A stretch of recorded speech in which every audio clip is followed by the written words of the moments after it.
আসসালামু আলাইকুম বন্ধুরা। ছেলেমেয়েরা বলছে আম্মু বিকেলের নাস্তা দাও। ভাবছি কি দেওয়া যায়। চলে আসলাম রান্নাঘরে। এসে ডিব্বা ডাব্বা খুঁজে পেলাম অল্প অল্প কিছু সুজি আছে। তাই ভাবলাম সুজি আর ডিম দিয়ে সুজির বুলবুল বানিয়ে দেই। প্রথমে একটা বাটিতে সুজিগুলো ঢেলে দিলাম। তারপর আধা চামচ লবণ, 1 চিমটি পরিমাণ মতো চিনি দিয়ে একটা ডিম দিয়ে ভালো করে মাখিয়ে রাখতে হবে আধা ঘন্টা। না থাকলে দিতে হবে না। দিলে বুলবুলগুলো ফুলে বেশি।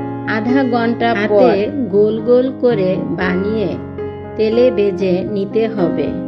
নিচের পিঠ লাল হয়ে এলে উল্টিয়ে দিয়ে ভেজে নিলে হয়ে যাবে।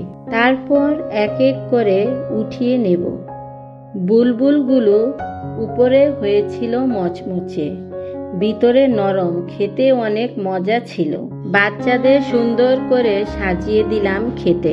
যে কোনো খাবার বাচ্চাদের সুন্দর করে সাজিয়ে দিলে বাচ্চারা অনেক খুশি হয়। ধন্যবাদ।